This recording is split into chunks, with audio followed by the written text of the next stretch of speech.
Hello my dear student, next यानी और आज हम पढ़ने वाले हैं अम्ल के बारे में। जैसा कि हमने कल पढ़ा था अम्ल और क्षार के सामान्य गुण क्या होते हैं, अम्ल कैसे पहचानेंगे, क्षार कैसे पहचानेंगे। लेकिन आज इस वीडियो में हम सिर्फ अम्ल के बारे में बात करेंगे।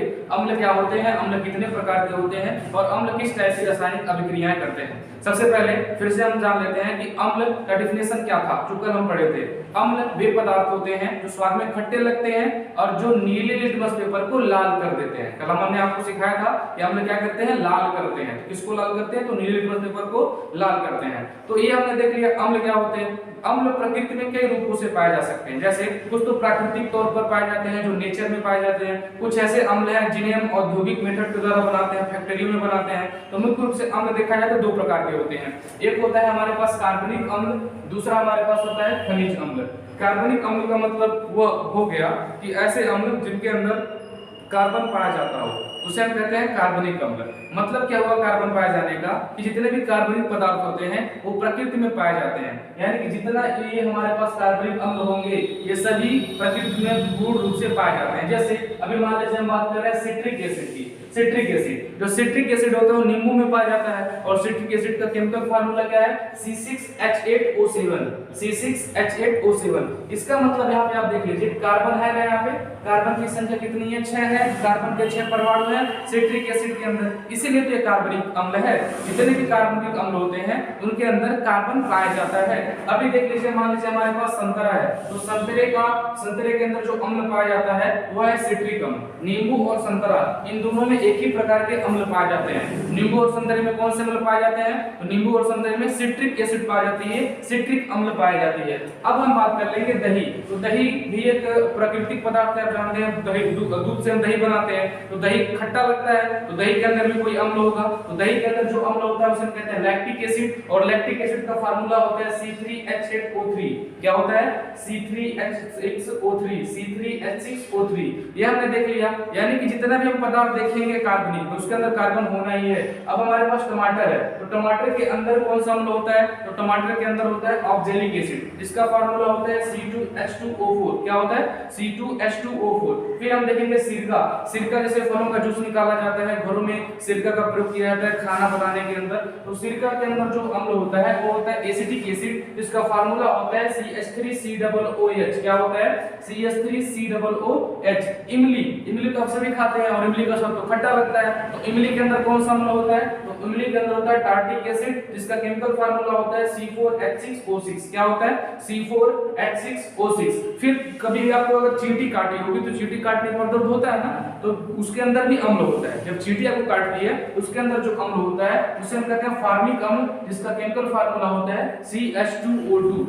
बस एक चीज दिमाग में बैठा लो कि जितने भी कार्बनिक अम्ल हैं उनके अंदर कार्बन की मात्रा पाई जाती है, इसीलिए हम उन्हें कार्बनिक अम्ल कहते हैं। और जितने भी कार्बनिक अम्ल होते हैं वो प्रकृति में पाए जाते हैं। प्राकृतिक रूप से ही पाए जाने वाले पदार्थों को कार्बनिक पदार्थ कहते हैं। कोई भी पदार्थ जो प्रकृति में पाया जाता है, जैसे पेड़ पौधे हो गए, हम इंसान हो गए, हमारे अंदर कार्बन की मात्रा पाई जाती है। ठीक है, नेचुरल सब्सटेंस कहा जाता है कार्बन को, प्राकृतिक तो कहा जाता है कार्बन को। ये सभी के अंदर कार्बन की मात्रा थी, इसलिए हमने इसे क्या कहा, कार्बनिक अम्ल कहा। अब ऐसे अम्ल की बात करेंगे जो प्रकृति में नहीं पाए जाते हैं, यानी कि जीवों के अंदर नहीं पाए जाते हैं। ठीक है, ऐसे अम्लों को हम कहते हैं खनिज अम्ल। खनिज अम्ल को हम कहते हैं इंग्लिश में मिनरल एसिड। क्या कहते हैं, मिनरल एसिड। अब ये जो मिनरल एसिड होते हैं, देखो जो प्रकृति में जो अम्ल नहीं पाए जाते हैं, जिन अम्लों को हम प्रयोगशाला में या फिर फैक्ट्रियों में बनाते हैं, खुद से बनाते हैं, जो खनिजों के रूप में प्रकृति में थे उनसे निकाल करके हम उसे बनाते हैं, तो ऐसे अम्लों को हम कहते हैं खनिज अम्ल। यानी वे अम्ल जो प्रकृति में खनिजों के रूप में पाए जाते हैं, जिन्हें प्रयोगशाला में बनाया जाता है, उन्हें हम कहते हैं खनिज अम्ल। अब जो खनिज अम्ल होता है वो बहुत ही खतरनाक होते हैं। जैसे मान लीजिए पहला आ गया सल्फ्यूरिक एसिड, जिसे हम तेजाब के नाम से जानते हैं, ऑयल ऑफ विट्रियल भी इसको कहा जाता है। जो सल्फ्यूरिक एसिड है इसका फार्मूला होता है H2SO4। अब इस फार्मूले में एक चीज ध्यान दो बाबू, कि क्या H2SO4 के अंदर कार्बन है, नहीं है कार्बन, क्योंकि इसी पे हाइड्रोजन दिख रहा है, सल्फर दिख रहा है, ऑक्सीजन दिख रहा है। कार्बन है, कार्बन नहीं है। अगर कार्बन होता तो यही आपका हो जाता कार्बनिक अम्ल। चूंकि इसके अंदर कार्बन नहीं है तो क्या है आपका सल्फ्यूरिक अम्ल है। अभी यहाँ पर देख लीजिए हाइड्रोक्लोरिक एसिड, तो जो हाइड्रोक्लोरिक अम्ल है इसका फार्मूला होता है HCl। क्या होता है, HCl। और एक चीज ध्यान देना, इसी हाइड्रोक्लोरिक एसिड को हम स्टोमच एसिड कहते हैं। पेट का अम्ल कहते हैं, क्योंकि यह अम्ल हमारे पेट के अंदर पाया जाता है। फिर हम बात करेंगे नाइट्रिक एसिड, जिसका फार्मूला होता है HNO3। उसके बाद आता है कार्बोनिक एसिड, जिसका फार्मूला होता है H2CO3। की जगह पे यहाँ पर आपको ध्यान देना हाइड्रोक्लोरिक, क्लोरिक नहीं है, हाइड्रोक्लोरिक अम्ल, इसका फार्मूला होता है HF। फिर हमारे पास आता है फास्फोरिक अम्ल, इसका फार्मूला होता है H3PO4। फिर हमारे पास आता है बोरिक अम्ल, इसका फार्मूला होता है H3BO3। अभी यहाँ पर जितना आपने खनिज अम्ल देखा, ये मुख्य रूप से कुछ खनिज अम्ल थे जिसको हमने अभी आपको बताया। जो खनिज और जो हमारे पास कार्बनिक अम्ल है, इन दोनों में डिफरेंस यही करना है कि जो कार्बनिक अम्ल होता है उसके अंदर कार्बन पाए जाते हैं, जो खनिज अम्ल होते हैं उनके अंदर कार्बन की मात्रा नहीं पाई जाती है। और एक सटीक चीज आपको ये भी रखना है, जितने भी आपके कार्बनिक अम्ल होते हैं ये खाने योग्य होते हैं। अगर इसको आप खा लेते हैं तो आपकी बॉडी में जाने के बाद ज्यादा हानि नहीं करते हैं, क्योंकि आप नींबू तो खाते ही हैं, संतरा खाते हैं, दही खाते हैं, टमाटर खाते हैं, शक्कर खाते हैं, इमली खाते हैं, चींटी जब आपको काटती है तब भी दर्द होता है। तो जितनी भी चीजें हैं, जितने भी खाने वाले पदार्थ हैं, इनके अंदर जो अम्ल पाया जा रहा है उसे हम कहते हैं कार्बनिक अम्ल। और कार्बनिक अम्ल को जब खाते हैं तो आपके पेट में जाने के बाद ये उतना नुकसान नहीं करता है। वहीं पर अगर हम बात करें खनिज अम्ल, जो खनिज अम्ल होते हैं इनको खाने की तो बात छोड़ो, आप अगर आप इन्हें गलती से टच भी कर लेते हैं तो आपको बहुत बड़ी इंजरी दे देते हैं, बहुत ज्यादा आपको नुकसान पहुंचा देते हैं आपकी बॉडी को। इन दोनों में मुख्य फर्क यही होता है। तो दिमाग में बैठा लेना है आपको क्या, कि जो अम्ल होते हैं मुख्य रूप से दो प्रकार के देखे जाते हैं। कौन कौन से?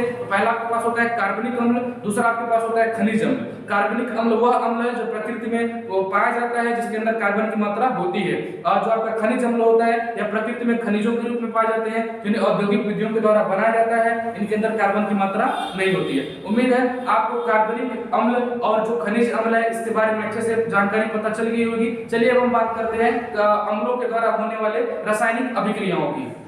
चलिए अब हम अम्ल के कुछ रासायनिक गुणधर्म देख लेते हैं कि अम्ल कैसे कैसे अभिक्रिया करता है। सबसे पहले हम देखेंगे कि अम्ल धातुओं के साथ अभिक्रिया, कि अम्ल किसी भी धातु के साथ अभिक्रिया करके क्या करता है। तो चीज ध्यान दीजिए, कोई भी अम्ल है अगर धातु के साथ अभिक्रिया करता है वहां से हाइड्रोजन गैस बाहर निकलती है। कौन सी गैस? तो हाइड्रोजन गैस। तो कोई एक अम्ल लेते हैं, जैसे मान लीजिए हमने ले लिया H2SO4, हमने आप ले लिया सल्फ्यूरिक एसिड, और सल्फ्यूरिक एसिड के अंदर जैसे आप जिंक डालेंगे तो बना देगा क्या?